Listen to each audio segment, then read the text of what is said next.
पवित्र शास्त्र बायबल वाचन कार्यक्रम पौलाचे तिमथ्याला लिहिलेले पहिले पत्र अध्याय 1 मराठी.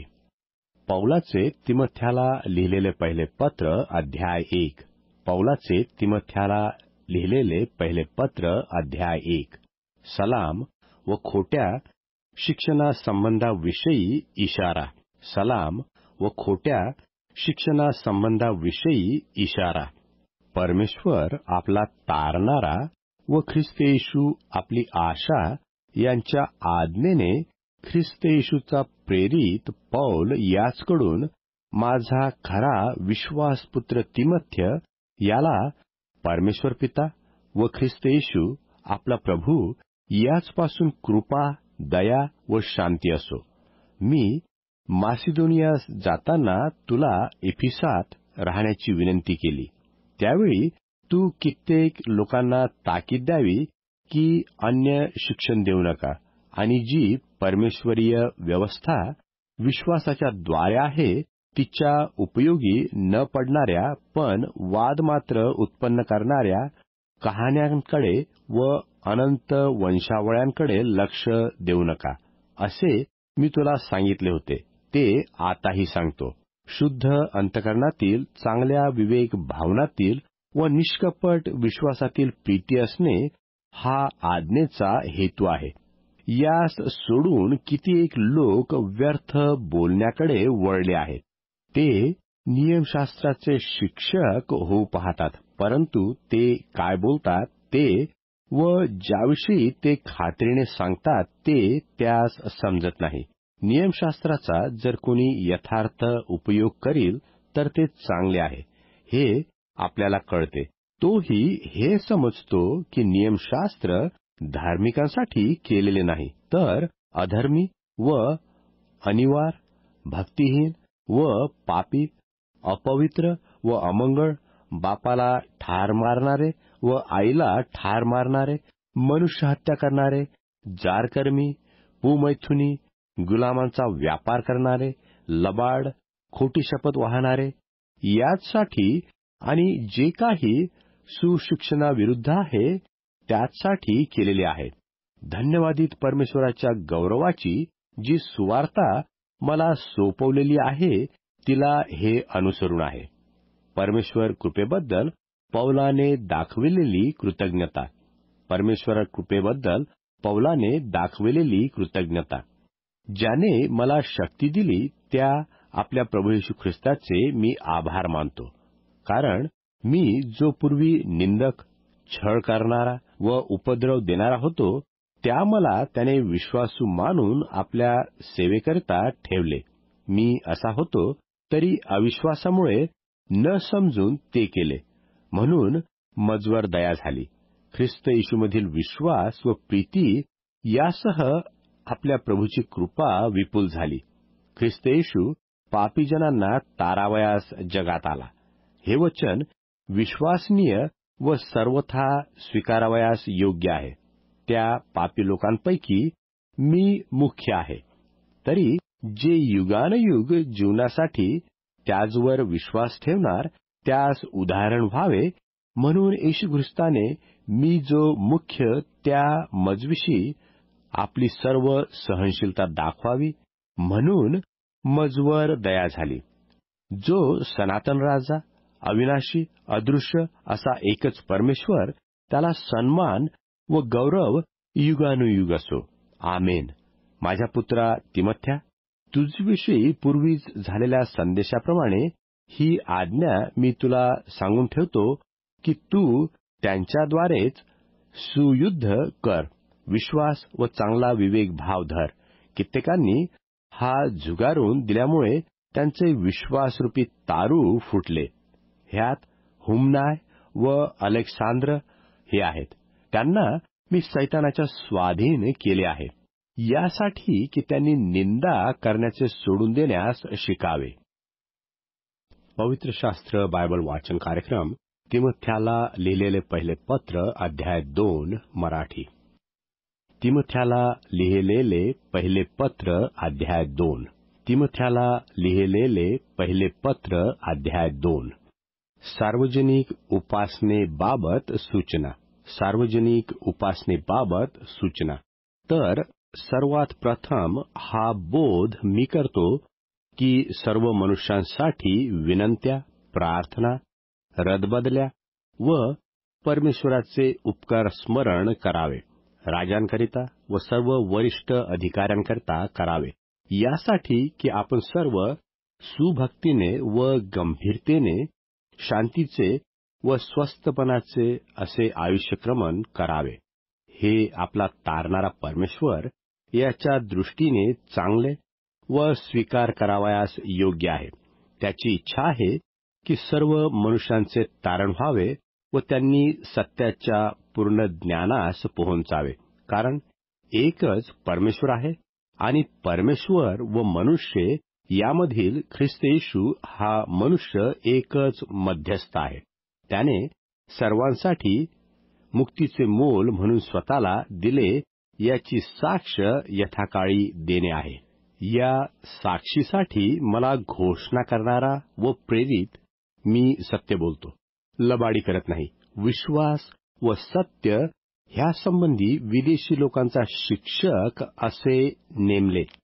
माझी इच्छा अशी आहे की प्रत्येक ठिकाणी पुरुषांनी राग व विवाद ह्यांचा स्पर्श होऊ न देता पवित्र हस्त उच्च करून प्रार्थना करावी.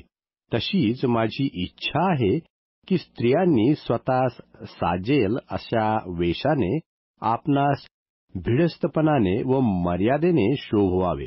केस गुंफणे आणि सोने, मोते व मोलमान वस्त्रे यांनी नव्हे, तर सत्कर्मांनी शोभवावे. परमेश्वर भक्ती स्वीकारलेल्या स्त्रियास हे शोभते. स्त्रीने पूर्ण अधीनतेने शांत राहून शिकावे. स्त्रीला शिकवण्याची आणि पुरुषावर धनीपण चालवण्याची परवानगी मी देत नाही. तिने शांत राहावे.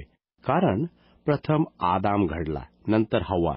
आदाम भुलवला गेला नाही, स्त्री भुलून अपराधात सापडली. तथापि ती मर्यादेने विश्वास, प्रीती व पवित्रता यात राहिल्यास मुलांना जन्म देण्याच्या योगे तिचे तारण होईल.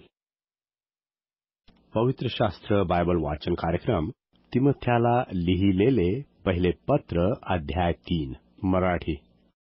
तिमोथ्याला लिहिलेले पहिले पत्र अध्याय 3. तिमोथ्याला लिहिलेले पहिले पत्र अध्याय 3. कोणी अध्यक्ष होण्यास पाहतो तर तो चांगल्या कामाची इच्छा धरतो. हे वचन विश्वासनीय आहे. अध्यक्ष अदृश्य, एका स्त्रीचा पती, नेमस्त, स्वस्थचित्त, शिष्ट, अतिथीप्रिय, सुशिक्षित असा असावा. तो मद्यपी व मारका नसावा, तर सौम्य, भांडण न करणारा, द्रव्यलोभ न धरणारा, आपल्या घरची व्यवस्था चांगली ठेवणारा, आपल्या मुलाबाळांना भीड मर्यादेचे वळण लावून स्वाधीन ठेवणारा असा असावा. ज्याला आपल्या घरची व्यवस्था चांगली ठेवता येत नाही, तो परमेश्वराच्या मंडळीचा सांभाळ कसा करील? त्याने मदांध होऊन सैतानाच्या दंडात पडू नये म्हणून तो नवशिका नसावा. त्याची निंदा होऊ नये व त्याने सैतानाच्या पाशात पडू नये म्हणून त्याने बाहेरल्या लोकांपासूनही चांगले नाव मिळवलेले असावे. तसेच सेवकही गंभीर असावे, दुबोले, मद्यपानासक्त व पैसा खाणारे नसावे. विश्वासाचे गुज शुद्ध विवेकाने शिकवणारे असावे. त्यांचीही पूर्वी परीक्षा व्हावी आणि अदृश्य ठरल्यावर त्यांनी सेवकपण करावे. तसेच स्त्रिया गंभीर असाव्या, चहाड नसाव्या, नेमस्त व सर्व गोष्टीविषयी विश्वासू असाव्या. सेवक एका स्त्रीचा पती असावा. ते आपल्या मुलाबाळांची व घरची व्यवस्था चांगली ठेवणारे असावे. कारण ज्यांनी सेवकपण चांगले चालविले ते आपणास चांगली योग्यता आणि ख्रिस्त येशूवरील विश्वासात फार धैर्य मिळवतात. तुझकडे लवकरच येण्याची आशा धरून हे तुला लिहिले. तरी पण मला उशीर लागल्यास ज्या सदाजीवी परमेश्वराची मंडळी सत्याचा स्तंभ व पाया अशी आहे, त्या परमेश्वराच्या घरात कसे वर्तले पाहिजे हे तुला समजावे. सुभक्तीचे गुज निर्विवाद मोठे आहे. तो देहाने प्रगट झाला, आत्म्याने नीतिमान ठरला, परमेश्वराच्या दूतांच्या दृष्टीस पडला, त्याची राष्ट्रात घोषणा झाली, जगात त्याचवर विश्वास ठेवण्यात आला, तो गौरवात वर घेतला गेला. पवित्र शास्त्र बायबल वाचन कार्यक्रम तिमोथ्याला लिहिलेले पहिले पत्र अध्याय 4 मराठी. तिमोथ्याला लिहिलेले पहिले पत्र अध्याय 4. तिमोथ्याला लिहिलेले पहिले पत्र अध्याय 4. खोटे शिक्षण देणाऱ्यांशी कशी वागणूक करावी. खोटे शिक्षण देणाऱ्यांशी कशी वागणूक करावी. आत्मा स्पष्ट म्हणतो की पुढील काळी विश्वासापासून कित्येक लोक भ्रष्ट होतील. लबाड बोलणाऱ्या मनुष्यांच्या ढोंगाने ते फूस लाविणाऱ्या आत्म्याच्या व भूतांच्या शिक्षणाच्या नादी लागतील. त्या मनुष्यांचा सदसद विवेक डागलेला असा होईल. लग्न करावयास ते मना करतील. आणि विश्वास ठेवणारे व सत्य समजणारे यांनी परमेश्वराचे उपकार स्मरण करून ज्यांचा उपभोग घ्यावयाचा अशी परमेश्वराने उत्पन्न केलेली भक्ष्ये वर्ज्य करण्यास सांगतील. परमेश्वराने उत्पन्न केलेली प्रत्येक वस्तू चांगली आहे आणि परमेश्वराचे उपकार स्मरण करून घेतलेले काही वर्ज्य नाही, कारण परमेश्वराचे वचन व प्रार्थना ह्यांनी ते शुद्ध होते. या गोष्टीची बंधुवर्गाला आठवण करून दे, म्हणजे विश्वासाच्या वचनांनी व ज्या सुशिक्षणाला तू अनुसरलास त्या वचनांनी पोषण करून घेणारा असा तू ख्रिस्त येशूचा चांगला सेवक होशील.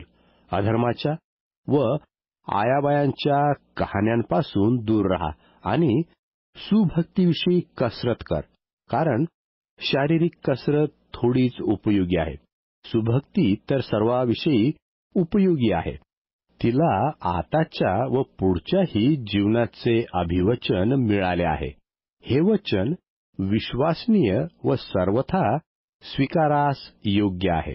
याचकरता आम्ही श्रम व खटपट करतो, कारण जो सर्व मनुष्यांचा व विशेष करून विश्वास ठेवणाऱ्यांचा तारणारा त्या सदाजीवी परमेश्वरावर आम्ही आशा ठेवली आहे. तिमोथ्याचा खाजगी जीवनक्रम व शिक्षण. तिमोथ्याचा खाजगी जीवनक्रम व शिक्षण या गोष्टी आज्ञारूपाने सांगून शिकीव.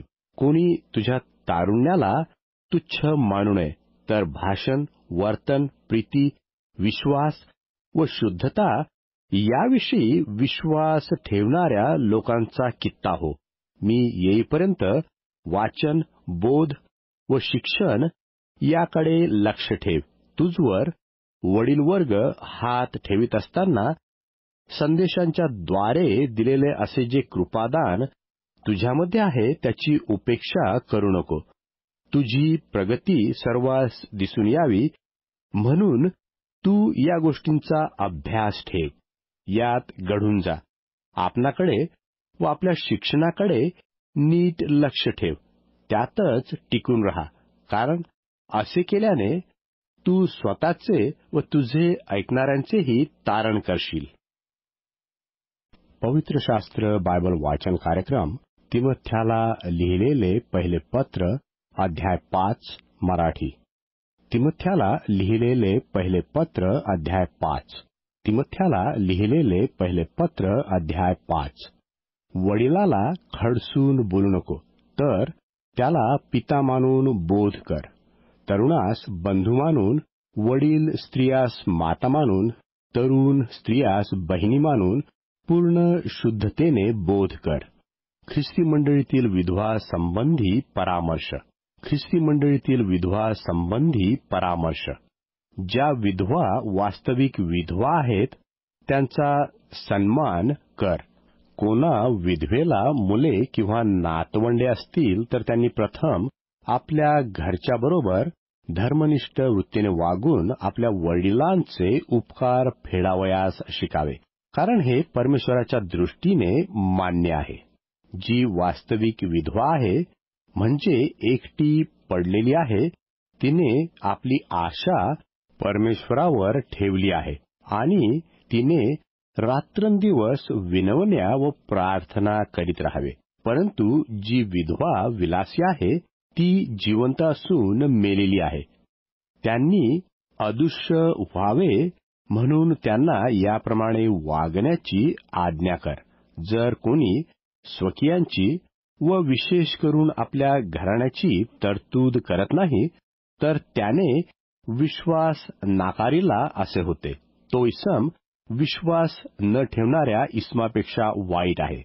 जी 60 वर्षाच्या आत नसून एकाच पतीची स्त्री झाली असेल, जी चांगल्या कर्माविषयी नावाजलेली असेल, म्हणजे जिने मुलाबाळांचा प्रतिपाळ केला असेल, पाहुणचार केला असेल, पवित्र जनांचे पाय धुतले असतील, संकटात पडलेल्या लोकांची गरज भागविली असेल, सर्व प्रकारच्या चांगल्या कर्मास अनुसरली असेल, अशी नावाजलेली विधवा यादीत मांडून घ्यावी. तरुण विधवास घेऊ नये, कारण त्यांनी कामुक होऊन ख्रिस्ताला सोडल्यावर त्या लग्न कराव्यास पाहतात. अशाच दंडाज्ञा आहे, कारण त्यांनी आपल्या पहिल्या प्रतिज्ञेचा भंग केला. शिवाय घरोघर फिरून त्या आळशी होतात, आणि आळशी होतात इतकेच नव्हे, तर बटवड्या व लुडबुड्या होतात, आणि बोलू नये ते बोलतात. यास्तव माझी इच्छा अशी आहे की तरुण विधवांनी लग्न करावे, मुले प्रसवावी, घर चालवावे, आणि विरोध्याला निंदा करण्यास निमित्त सापडू देऊ नये. कित्येक तर आधीच बहकून सैतानाच्या मागे जाऊन चुकले आहेत.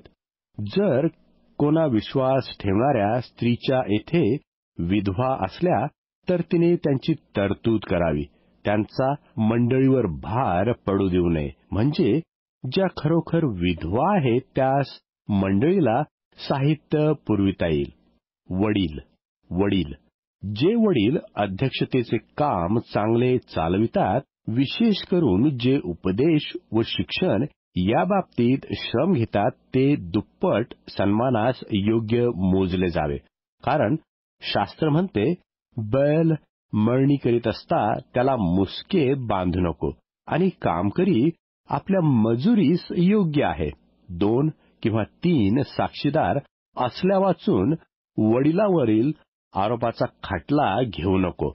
इतरास भय पडावे म्हणून पाप करणाऱ्यास सर्वांसमक्ष दोष लाव.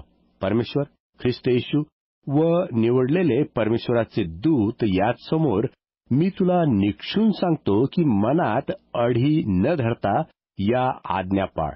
पक्षपाताने काही करू नको, उतावळीने कोणावर हात ठेवू नको, आणि दुसऱ्यांच्या पापाचा वाटेकरी होऊ नको.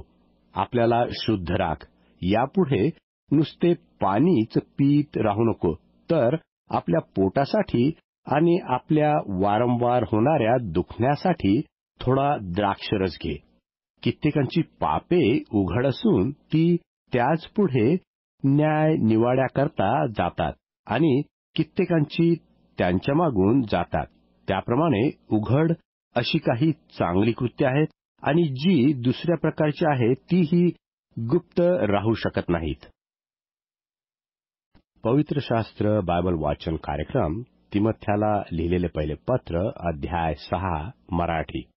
तिमथ्याला लिहिलेले पहिले पत्र अध्याय 6. तिमथ्याला लिहिलेले पहिले पत्र अध्याय 6. दासासंबंधी बोध. दासासंबंधी बोध. जे दास म्हणून जुवाखाली आहेत, त्या सर्वांनी आपापले धनी सर्व प्रकारच्या सन्मानास योग्य आहेत असे मानावे, यासाठी की परमेश्वराच्या नावाची व शिक्षणाची निंदा होऊ नये. आणि ज्यास विश्वास ठेवणारे धनी आहेत, त्यांनी हे बंधू आहेत म्हणून त्यांचा अवमान करू नये, तर अधिक सेवा करावी. कारण ज्यास सेवेचा लाभ होतो ते विश्वास ठेवणारे व प्रिय आहेत. या गोष्टी शिकव आणि याविषयी बोध कर. खोटे शिक्षण.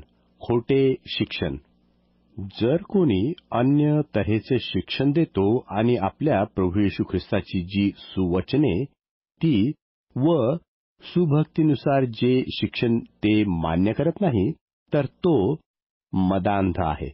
त्यास काही कळत नाही. तो वादविवाद व शब्दयुद्ध यामुळे वेडा बनला आहे. यापासून हेवा, कलह, अपशब्द, दुसऱ्यांविषयी कुकल्पना ही उत्पन्न होतात. मन बिघडलेल्या, सत्यास मुकलेल्या, सुभक्ती ही कमाईचे साधन आहे अशी कल्पना करणाऱ्या मनुष्यांची एकसारखी भांडणे होतात. खरीखुरी संपत्ती, संतोष सहित असलेली सुभक्ती तर मोठाच लाभ आहे. आपण जगात काही आणलं नाही, आपल्याच्याने त्यातून काही नेवत नाही. आपल्याला अन्नवस्त्र असल्यास तेवढ्यानेच तृप्त असावे. परंतु जे धनवान होऊ पाहतात ते परीक्षेत, पाशात आणि मनुष्यास नाशात व विध्वंसात बुडविणाऱ्या अशा मूर्खपणाच्या व बाधक वासनात सापडतात. कारण द्रव्याचा लोभ सर्व प्रकारच्या वाईटाचे मूळ आहे. त्याच्या पाठीस लागून कित्येक विश्वासापासून बहकले आहेत आणि त्यांनी स्वतःस फार खेदांनी भोसकून घेतलं आहे. सद्बोध, हे परमेश्वर भक्ता, तू यापासून पळ आणि नीतिमत्व, सुभक्ती, विश्वास, प्रीती, धीर व सौम्यता यांच्या पाठीस लाग. विश्वासासंबंधीचे जे सुयुद्ध ते कर. युगानयुगचे जीवन मिळव, त्यासाठीच तुला पाचारण झाले आहे आणि तू पुष्कळ साक्षीदारांसमोर तो सुस्वीकार करून मान्य केला. सर्वांस जीवन देणारा जो परमेश्वर, त्याचवर आणि ज्या ख्रिस्त येशूने पंतय पिलातासमक्ष तो सुस्वीकार केला, त्याच समोर मी तुला निक्षून सांगतो. आपला प्रभू येशू ख्रिस्त प्रगट होईपर्यंत तू त्याची आज्ञा निष्कलंक व अदूष्य राख. जो धन्य व एकच अधिपती, राजांचा राजा व प्रभूंचा प्रभू, ज्या एकालाच अमरत्व आहे, जो अगम्य प्रकाशात राहतो, ज्याला कोणा मनुष्याने पाहिले नाही आणि कोणाच्याने पाहवत नाही, तो ते त्याचे प्रगट होणे यथाकाळी दिसण्यात आणील. त्याला सन्मान व युगानयुगचे सामर्थ्य असो. आमेन. प्रस्तुत युगातल्या धनवानास सांग की तू अभिमानी होऊ नये, चंचल धनावर आशा ठेवू नये, तर जो सदाजीवी परमेश्वर आपल्यास उपभोगासाठी सर्व काही विपुल देतो, त्याचवर आशा ठेवावी. चांगले ते करावे. सत्कर्माविषयी धनवान असावे. दानशील, परोपकारी असावे. जे खरे जीवन ते मिळवण्यास पुढील काळी चांगला आधार होईल असे साठवण आपणासाठी करावे. हे तिमोथ्या, तुझ्या स्वाधीन केलेली ठेव सांभाळ. अधर्माच्या रिकाम्या वटवटी आणि जिला विद्या हे नाव चुकीने दिले आहे, तिची विरोधी मते वर्ज कर. ती स्वीकारून कित्येक विश्वासापासून चुकून गेले आहेत. तुझबरोबर कृपा असो.